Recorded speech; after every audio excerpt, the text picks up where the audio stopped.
All right, let's just dive right in. Welcome to This Explainer, where we're going to unpack a framework that honestly is probably going to challenge everything you've ever been taught about personal finance. Seriously. For decades, we've all been handed the exact same blueprint, right? You work insanely hard, you save aggressively, you finally cross that magic finish line at age 65, and then you finally get to enjoy your life. Sounds responsible. But today, we're looking at a completely different, pretty bold argument from Bill Perkins' book, Die with Zero. He suggests that this universally accepted blueprint, it might actually be a massive trap. Because what if the real tragedy isn't running out of money, but running out of time? So I want you to just sit with this question for a second. What if dying with $1 million in the bank is actually a failure? I know, it sounds crazy. We are so deeply wired to optimize for building our net worth that we kind of completely forget to build our net fulfillment. We're going to shatter some conventional financial wisdom today for sure. Perkins really asks us to take a step back and consider, are we just building wealth or are we actually building a life? And that brings us to a really core takeaway here. Your life is simply the sum of your experiences. Look, Perkins argues that when we're lying on our deathbeds, we're not going to be smiling about our perfectly optimized index funds. No way. We aren't going to be replaying spreadsheets in our heads. We are going to replay moments. We're going to think about that spontaneous trip we almost didn't take, the bold risk we finally went for, those late-night conversations. Ultimately, money is just a tool, and its only actual purpose is to convert your limited time and energy into meaningful experiences. And the reality of ignoring this? It's actually staggering. In a recent survey of about 1,500 American retirees, a whopping 61% admitted to having deep financial regrets. Not because they saved too little, but because they wish they had prioritized experiences earlier in life rather than just endlessly saving. They delayed vacations, they delayed adventures, basically, they delayed joy, waiting for this mythical someday that just kept getting pushed further away. And waiting too long like that, it has a massive, measurable cost.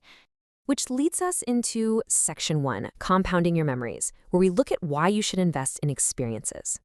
To really get this, we've got to talk about what Perkins calls memory dividends. Now, we all know how compound interest works with money, right? You invest early, it grows over time. But we completely ignore that exact same concept when it comes to memories. Think about it like this. Imagine you take a trip to Japan at age 30. That single experience pays you emotional dividends for like 50 years. You tell stories at parties, you look back at photos, you just smile randomly when something reminds you of it. Now, imagine taking that exact same trip, but at age 70. You're paying the exact same financial cost, but you're only getting a 10 to 15-year lifetime return on those memories. So, this completely flips traditional financial advice on its head. The old, standard way tells us, invest all your money early and spend it way later. But here's the catch. Experiences have expiration dates. You literally cannot just delay everything until retirement. Think about backpacking across rugged mountains, or running a marathon, or starting a business on nothing but late nights and insane energy. Traveling on a shoestring budget with your best friends, your body and your energy have seasons. If you wait until you're 65 to try and do these things, that's a memory dividend you're just never going to be able to collect. All right, moving to Section 2, Designing Your Decades. It is time to stop living on autopilots. So most of us are honestly just following this industrial-era retirement script that we never actually chose. It's a script built for a time when jobs were physically grueling and retirement maybe lasted 10 years tops. To break out of this, Perkins gives us 3 practical steps to consciously design our lives. Step 1, ask yourself what experiences matter most to you. Step 2, decide the absolute best time in your life to actually have them. And Step 3, define what financial enough actually means for you. Living on autopilot might feel safe, but drifting safely usually just leads you straight into a wall of regret. And hey, if you need some hard data to back this up, an 80-year Harvard study of adult development completely hit the nail on the head. They tracked people for over 8 decades. And what did they find? The absolute strongest predictor of happiness and longevity, it wasn't income. It wasn't having some massive net worth. It was meaningful relationships and shared experiences. This research basically proves that just blindly accumulating wealth on autopilot is not the true driver of a fulfilling life, not even close. Okay, Section 3, the seasons of life. This is all about allocating your money by your life stage. So Perkins divides our adult lives into 3 really distinct seasons. First, you've got the go-go years. This is your 20s to your 40s. You've high energy, you're mobile, and you've got a huge appetite for adventure. This is prime time to climb Kilimanjaro or backpack through Europe. Next are the slow-go years, your 50s to 70s. You're still active, sure, but you're naturally favoring comfort a bit more over intensity. Think maybe a luxury Mediterranean cruise. And finally, the no-go years, 80 plus. Mobility's limited, health is the main focus, and quiet family dinners fit perfectly here. The huge mistake we make is delaying those go-go dreams into the slow-go or no-go years. You might finally have the cash, but you'll lack the stamina or even the desire to do it. Which brings us to this fascinating concept, the utility of a dollar. Basically, your spending should peak when your ability to enjoy it peaks, not just when your bank account is at its highest. A dollar at age 30 simply doesn't have the same utility as a dollar at age 80. In your 30s, a dollar can quite literally buy you a massive adventure. But in your 80s, well, very often, that same dollar just buys medical care. It's a harsh truth, but unused money doesn't create memories. And as we've established, experiences eventually expire. Next up, Section 4. Knowing you're enough. Finding that optimal stopping point. High achievers constantly fall into what's known as the just one more year syndrome. Just one more promotion, one more big bonus. But there are massive hidden costs to this. Take this super relatable example. A 55-year-old consultant pulling in $350K a year. She's been saving aggressively her whole career. Her net worth is already way more than enough.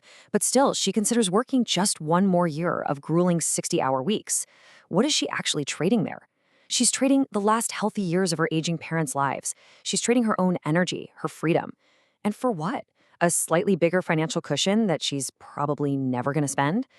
At a certain point, a cushion becomes excess, and excess just turns into regret. Financial planners absolutely love to talk about your safe withdrawal rate to make sure your money is secure. But Perkins flips this entirely. He asks, what is your safe enjoyment rate? We really have to find an optimal stopping point. There literally comes a moment when working longer costs you way more in irreplaceable time than it provides in renewable money. Remember, you can always earn another dollar, but you can never earn back your 35-year-old energy or the year your kid was 8 years old. It's gone. You've got to focus on securing experiences before that window shuts. Which leads us to our final part, Section 5, aiming for zero, and how to use your money strategically. Dying with an intentional balance of basically zero changes everything about how we view legacy, especially inheritance. Think about inheritance timing. Based on Federal Reserve data, neutrally reported in our source material, most inheritances arrive when the recipients are already in their late 50s or 60s. Now, leaving your kid $500,000 at age 65 when they're already totally financially stable, that has an incredibly low impact on their life. But giving them financial support at age 30 when they're stressed out trying to buy a first house or start a business, that has vastly greater utility. Plus, giving while you're alive means you actually get to witness the joy your money brings them. Now, I know what you're probably thinking, okay, but what if I live way longer than expected? What about huge medical emergencies? And look, those are completely valid concerns. Perkins is definitely not arguing for recklessness here or gambling your future away. He is arguing for calculated planning. We have tools for this. Insurance exists, annuities exist, long-term care planning exists. You use these financial instruments to protect your downside. The whole goal here is to avoid dying with 5 times more wealth than you ever actually needed simply because you were hoarding it out of fear. So ask yourself, are you saving for security or are you really just saving out of fear? Because ultimately, every single dollar you earn represents your life energy. It's the hours you worked, the stress you endured, the time away from family that you sacrificed. If you die with millions of dollars sitting unused, that life energy was never actually converted into experiences. The goal isn't to be the richest person in the cemetery. No. It's to fully convert your time, money, and energy into a life well lived. Your bank account, well, that measures your money. But your memories, those measure your life. So I want to leave you with one final thought to close out this explainer. Imagine you're 75 years old, scrolling through your old photos. You see that amazing trip you took, those incredible moments with your family, and you have absolutely zero regrets because you didn't just sit around waiting for someday. So ask yourself honestly, right now, what is the one experience you've been putting off? And more importantly, when exactly are you going to schedule it? Don't let the someday syndrome rob you of your memory dividends. Start designing your life today.